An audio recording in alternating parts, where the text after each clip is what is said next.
Hello and welcome to Camp Xbox. Comic books and video games have been a popular combination for a long time in gaming. Every generation has many of them, and they've produced some of my favorite video games.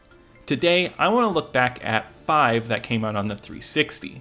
This is not a list of favorites, but ones that I just thought would be fun to talk about. As usual with these list videos, I've only picked 5 games, so that means that I've missed so many, and I'd like to make this a series, so tell me what comic book games I should cover next as I continue on. All footage was captured off Xbox 360 hardware, and I'd like to thank my YouTube channel members for their support. But let's go ahead and jump into this. The first game on our list is Spider-Man Shattered Dimensions. It's one of the many Spider-Man games released on the Xbox 360. It was released in 2010 for most major consoles, published by Activision, and developed by Beenox. Shattered Dimension is one of the most interesting Spider-Man games on the console. This game has you swapping between 4 Spider-Man universes where you can play levels in their selected world using their unique powers. You have Spider-Noir, who plays in a gritty 40s-inspired world where stealth is your best friend.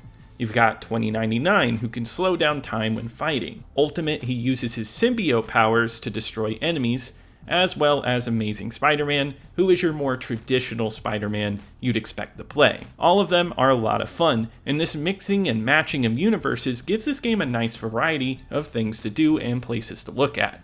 The mixing and matching of all the art styles makes this game pop out. Seeing how much focus went into ensuring every universe feels true to its comics is great. It makes it feel like you are playing through the comics, especially with the excellent colors they use. I like how they handle upgrades for every Spider-Man in this game. So this game is level-based and not set in an open world, which is okay with this game because each level has nice story beats and excellent level design. Within each of these levels, you have specific challenges you can do on the side, like taking out a certain number of enemies or staying off the ground for a certain amount of time. If you achieve these, you gain skill points that can upgrade any of your characters. You can give them new fight moves, better health, or make their specific powers better. It keeps the game engaging throughout the whole experience because on top of its fun comic book story, you also must think about the next challenge you're working on. The gameplay is solid too, with fighting being what you'd expect from a 3D beat 'em up like this. You zoom in on enemies,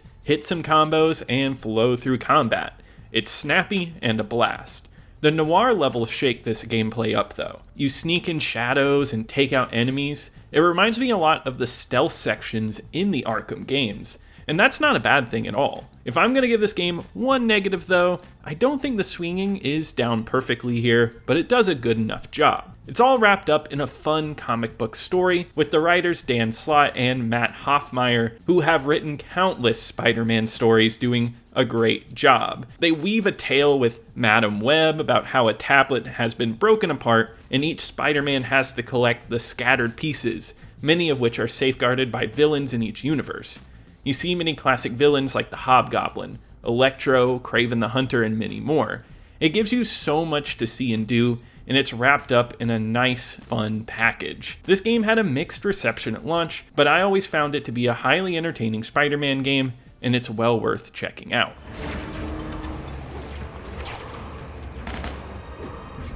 Ooh, is this a private fight, or can I join it? I could do this all night. That was the best you could do? Next, let's go for an indie comic book game with The Darkness. This game was developed by Starbreeze Studios and published by 2K. It came out in 2007 for the 360 and PS3, and it's backwards compatible with modern Xboxes. The Darkness is based on the comic series from Top Cow Productions, which features the anti-hero Jackie Estacado. He is a mafia member who has been taken over by an evil, ancient entity called the Darkness. In this game, you start playing Jackie after his 21st birthday after an assassination attempt. Jackie vows revenge and pursues it with the help of the Darkness. This is a violent and brutal comic book game that has you executing people in vicious ways, and it has you controlling the monster-like entity to eat the hearts of many. You also gain the ability to summon demons to help you. There's so much going on in this first-person shooter, and I love it for it. It's an inventive and different style take on the genre and still stands out today. The level design is fascinating, consisting of small but detailed areas of city blocks with alleys full of doorways and small things to look at. It's a small open world style that I always enjoy seeing, because it focuses more on the details than something large and empty. It's full of well-designed lighting and shadow work. It's a great looking game for 2007, and some of the cinematic set pieces still stand out to me, such as the opening car chase scene, which is exciting. The first person shooter action is simple. You just aim and shoot, but there's a good feedback with hits and it feels excellent. It's a violent game, and if you like horror movies, the visuals of the violence will be right up your alley. The little dark demons that come out and devour enemies are a ton of fun, and I think it's a neat idea to spawn demons to help do your bidding, and having a small army and intense action sequences is constantly engaging. I love the dirty, grimy city that you get to shoot around in. Every area feels great to shoot in, from construction sites to alleyways. The plot is fun and it stands out as something different from a comic book game. Mixing occult horror and mafia stories is a fun combo that you won't see anywhere else. There's also a ton of mob characters that fit that mob archetype that you can just stop and talk to in this game. A lot of them have some insane dialogue and curse non-stop. Yeah, nice place. Angel statue and everything. Eh?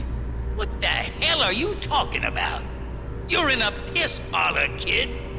It feels like The Sopranos, but you have an evil entity looming over the main character the whole time.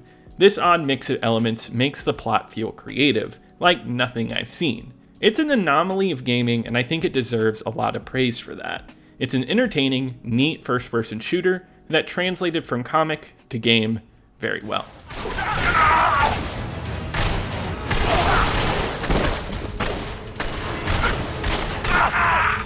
Shoot!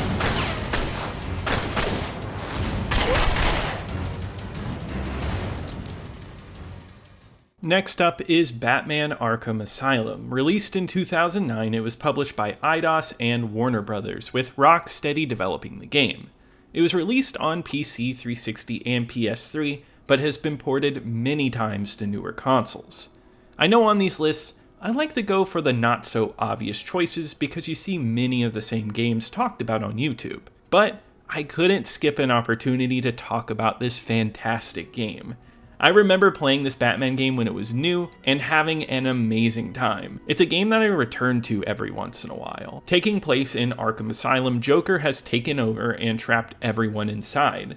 Batman has to hunt down the Joker to stop this madness. It's a brilliantly written story by Paul Dini, who developed the animated series. The dialogue is excellent, with fantastic voice actors like Kevin Conroy and Mark Hamill giving it their all for this game. This game, taking place in Arkham Asylum, is excellent regarding how much mythos can be drawn from it and how the world is designed. It's a labyrinth and can feel like a Metroid game where you run through vents and backtrack to obtain items and collectibles. It's an intricate maze, but not too large. It's opting for a more detailed design over something gigantic. Roaming these halls and finding the hidden Riddler trophies or new shortcuts is constantly rewarding. Exploration is excellent because Batman feels great to control. Running and gliding are fluid, and Batman has a massive arsenal of gadgets on display. The gameplay is set up nicely with a solid split between stealth and combat. The combat is smooth and easy. You punch enemies in a row to combo, and you can also counter their moves when someone attacks you. Hitting these in succession gives you high combos and more experience to build up skills on Batman. This combat is excellent now, but in 2009, I remember the flow of the combat in this game blowing me away with how good it felt, and many games have copied it to this day. The stealth sections are equally as fun, putting you into a room and having you figure out how to take on high-powered enemies. It's like a puzzle where you can take them from above or sneak up behind them. It's a very creative way to handle stealth, and I found these encounters to be some of the game's highlights. The game looks great for 2009 and doesn't go for a cel-shaded comic book style. It's dark and has consistent dread that makes sense in an insane asylum. Not that it's a horror game by any means, but it does have a creepy vibe, especially when some of the music tracks in this game start to build up. The use of shadows in many of these environments are great, and there's something about exploring all the hidden nooks and crannies of Arkham that is fun to go through over and over. Arkham Asylum is one of those games I could talk about for hours, but we'll save that for a full review. Arkham Asylum is a classic, and if you've never played it before, it's well worth playing. Up until a few seconds ago, I was gonna kill everyone in the room and then watch cartoons. But then, well, you know how I do love a captive audience.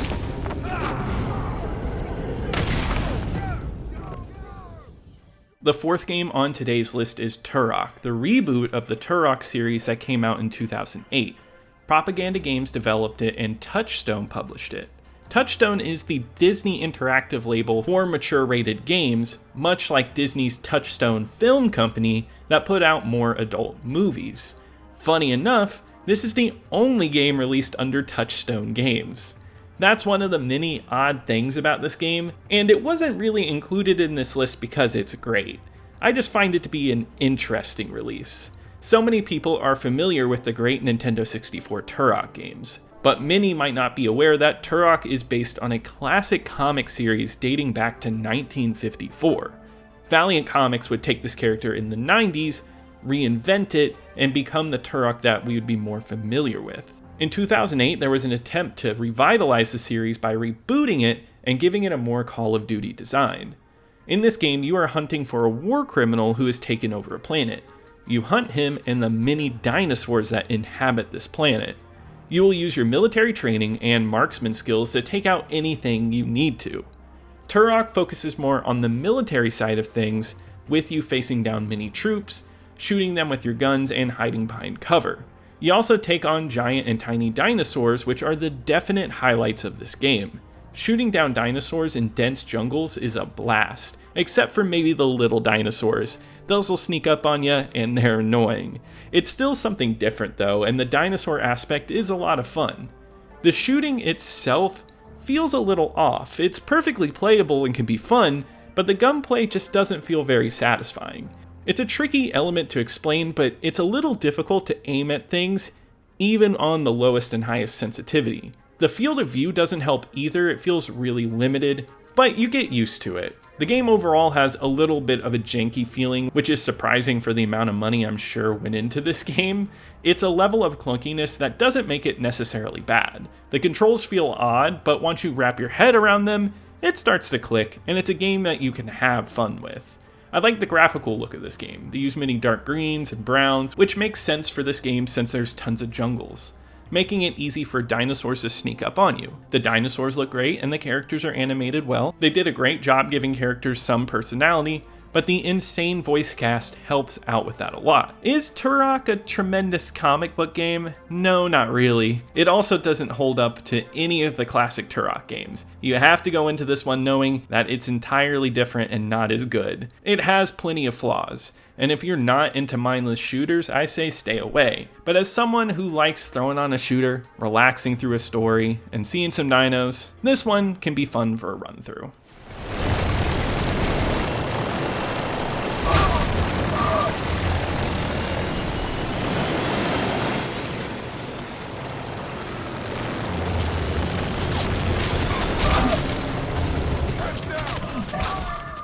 The final game on today's list is X-Men Origins Wolverine. This game came out in 2009 for most major consoles and was published by Activision, with Raven Software developing it. This movie game is tied to the comic book movie of the same name, which was a prequel to the X-Men movies. X-Men Origins was destroyed critically then, and I'm with the critics who said the movie was rough. But this is an example of a video game that is much better than the movie it's based on. And I genuinely love X-Men. The comic book characters are some of my favorites of all time, and the movies are some of my favorite comic book movies like Logan. It's nice to see that at least the game version of X-Men Origins does a good job of handling Wolverine. This game is a classic hack and slash game. In this game, you use mini combos and you slash at your enemies.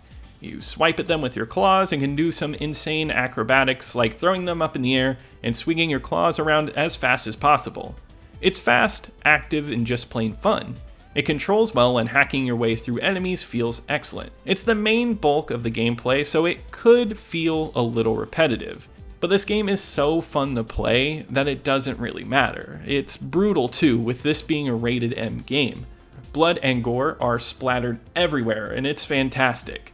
And it's before the movies would get a little more brutal with Wolverine. It's a solid looking game too. It's not the best part of the game since the level areas are not too creative, but the lighting, and especially with the characters, it looks good. Hugh Jackman is replicated well, and he does the voice in this game. The story takes liberties from the movies, which is for the better. It follows some plot points, but also takes time to do other things. Exploring Wolverine's past with characters like Stryker is really nice, and it is a good plot basis. It gives you a good enough basis for hacking up enemies in its fast gameplay. If you enjoy games like Devil May Cry, you'll be right at home here, or even if you enjoy God of War. It even has a fun leveling system, so you can upgrade Wolverine, giving him more health or having more combos to choose from. There's some Uncharted-like platforming elements, where you're hanging from ledges and hopping around. This was when elements like this were still solid before we were completely inundated with minigames doing this exact thing. I think it's fine, I have no real issues with it, but I don't love it. But this game overall is surprisingly fun for a comic book movie game, and is one of the better examples of games in that genre. It's well made and has fast action. It's not going to give you a riveting story, but it is going to give you a great time.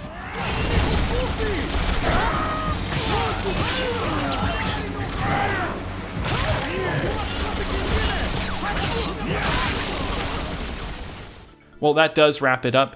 Be sure to put in the comments what comic book game you want me to cover next. I would love to make this a series. It was a lot of fun talking about these. Leave a like as it really helps out my channel. Subscribe to keep up with the retro Xbox content. Also, I want to give a huge shout out to my YouTube channel members. Thank you so much for your support. It really means a lot, but I'll see you here next time at Camp Xbox.